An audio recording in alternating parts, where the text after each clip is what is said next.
What's up guys, this is Dio from Final Concept, and today we are going to create this on Adobe Photoshop.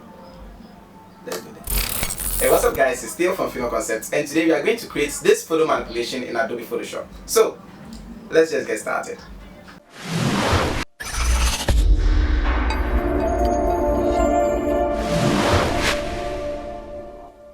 Welcome to Final Concept. Click the subscribe button and hit the bell icon so you don't miss out on any of our future videos. So let's just go ahead and open up our application. For this show I'm using Photoshop CC 2019, and I'll go ahead and create new document. I'm going to set my weight to 2560 and my height to 1440 and just click on OK. Alright, now these are the images I'm going to be using for this tutorial. I'll try as much as possible to have them linked in the description below, so be sure to check them out. Anyway, now this is going to be the first image I'm going to be importing, so I'll just have it in here like so, and I'll just grab the quick selection tool, the shortcut is W on your keyboard, and I'll just create a selection around this image like so. Now once I have that, right click, go to layer view copy, and I'll just have it in my work like this. Now this is looking too huge, so I'll just reduce the size to something like this, and I'll just close this one up. Now this actually wasn't the first image I was supposed to import. That was supposed to be the clouds. So for this I actually need a shot that is over the clouds, so any of these should do just fine. Now I think I'll probably just select this one. I like this one much better, and I'll reduce the size, have it somewhere around here like so, and duplicate using Ctrl J, and have the second one also here like so. So I can right click and go to rasterize layers, select the top one, create a layer mask for that by clicking on this icon, of course, and I'll just brush over the areas I don't need with my black background color. So if I go back to select this image, you can see that for the island certain portions are actually not showing. So I'll also create a duplicate for that, and just hold down Ctrl press T to bring up the transform options. Right click and go to flip horizontal, and I'll make the second one smaller, probably about as small as what I have here, and I think this is looking great. So what I'll do is create a layer mask for that, and I'll just brush over the bad areas so that it will seem as though they are merged together. I think something like this should be just fine. And if I zoom in a little bit, you can see that this area is also faulty, so I just fill up those portions like so. You can always just reduce or increase the brush size so that you can be able to change the way you reveal or hide your images using the layer mask. So I'll just merge these two up using Ctrl E, what I had previously using Ctrl E. So now they are one solid image. So I'll place this somewhere around here.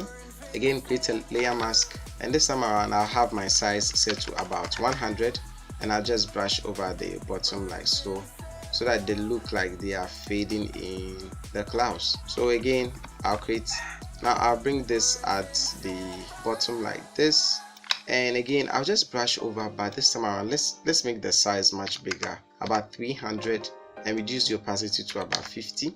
Now make sure that the layer mask is selected. Black is going to hide, so I'll just use black to hide these areas like so. Now if I go back to the clouds, you know what, let me just merge them up. So select both of them and just merge them up. Now for this empty space I have here, I have to also fill it up. So I'll also grab, I don't know, probably this second cloud and just have it in there like so. Now I'll put that beneath the first one so that I can see what is happening at the top. I'll also right click and go to rasterize layer and have it somewhere around here. So we have to fill up this empty space we have here. So what I'll do is I'll just duplicate this, Ctrl J, and have the second one on top like so, just to fill up that space. Now I'll just click and drop that one beneath it, so it looks something like this. So with that one on top selected, click on create layer mask, grab the brush tool, and I'll just brush over. Oops, my brush opacity is still set to 50. I'll just change it back to 100, and I'll just brush over this area like so. So I'll change it to white and just fill up these areas, and I'll change it to black so that I can hide what I have here. Change it to white using X on your keyboard, of course, and just bring back these areas like so. Now let me just go ahead and save this up. It's going to, so yeah, I think I can bring this up now and it wouldn't affect it much. Now if you're okay with what you have, I am not, so I'm just going to try and manipulate this a little bit. I can also even create a second duplicate and just have the second one on top like so, and again I'll just be using the brush tool to hide certain areas. Now I can even flip this around so that it's loose on uniform.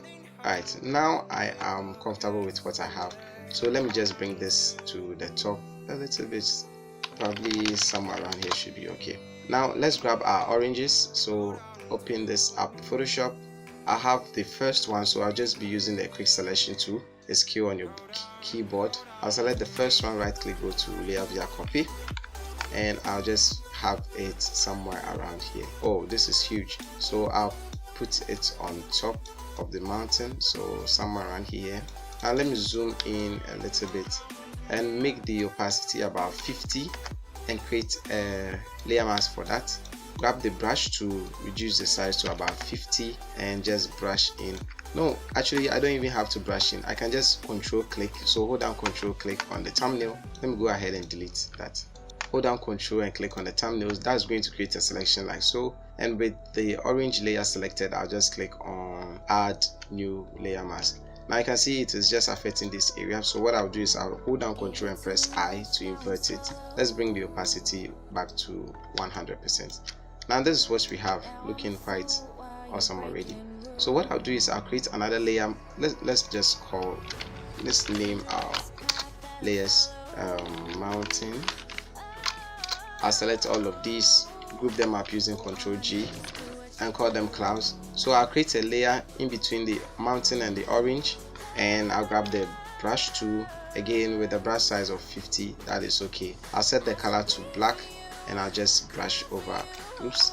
So I'll bring the orange beneath the mountain and I'll create a new layer and just brush over that layer like so. So this is what I'm going to use to just create some fake shadow, probably 20%.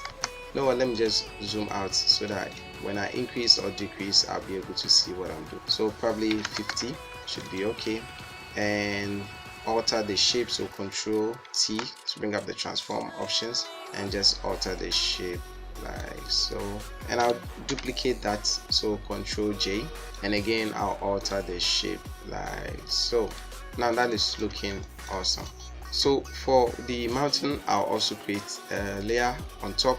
Now I'll duplicate this one more time, Control J, and I'll bring the new duplicate on top of the mountain so that it is just affecting the mountain, and for that I'll also alter the shape and have it in like this, but I'm just also going to increase. Alright, so now that we have that with the mountain selected, you can see that we have these edges right here. So what I'll do is I'll go to FX and click on bevel and emboss, and I'm going to increase the shadow by a lot and just change the angle so that the shadow is going to be showing from the top like so. So now that I know how the shadow is going to look like, I can go ahead and decrease the size. So I think about 50 should be okay. Now if I zoom out, you can see that this is what I have. Now I'm not done. I have to go back to the image, make sure that the outdoor image is selected. I'll create something like this. Right click, go to layer via copy, and I'll paste this in here like so. Also reduce the size to something like this, and I'm going to have it somewhere around here and click on OK. Now let's go ahead and delete that, we don't need it.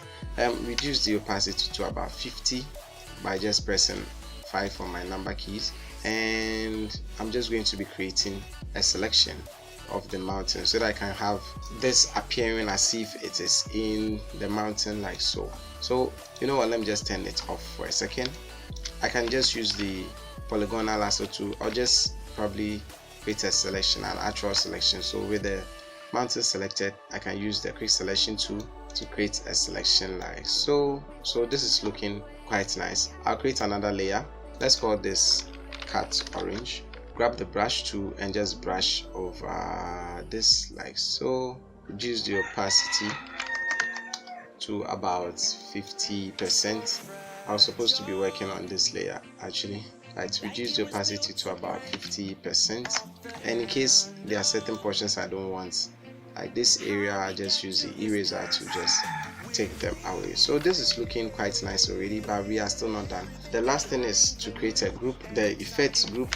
So this is where I'm going to add in my effects. The first one is going to be a gradient fill. So for the first one, the style is going to be radial. Just position it the way I want. Click on OK. Opacity set to 100. The second is going to be a radial gradient fill. So go to radial, reverse it, scales will be 1000, and click on OK. I'm also going to reduce the opacity to about 50%, and probably let's make this 80 instead. Then the last gradient fill, click on this icon right here, select the first one, which is foreground to background. I'll change the first one to an orange color. No, let's make it blue color, a much darker blue. Second one, make it orangey, something like this. Click on OK, OK, and OK one more time. Now that I'm done, I'll just select soft light for that. Overlay looks cool, highlights also looks cool, but I'll just use soft light for this. So if I turn off the effects before and after, you can see I can also add one more effect, that is the screen effect. So I can have it here. Grab my brush tool. Let's see how big the brush is. So probably 500 pixel is okay. I'll change the color to orange like so, and just click one time. Change the blend mode to screen, and I just move it wherever I want. So I'll just place it somewhere around here. I can also duplicate and make the second one much bigger. You can place it somewhere around here just to add in some flares, so you can see the before and the after. Basically this is it. This is our mountain. As always, the PSD template is going to be linked below, so be sure to check it out. Anyway, thank you guys for watching. If you like this video, please give it a thumbs up. If you like to watch more of our videos, hit that subscribe button, and as always, don't forget to share with your family and friends. This is Theo from Fino Concept, and I'll talk to you guys in the next one. And me.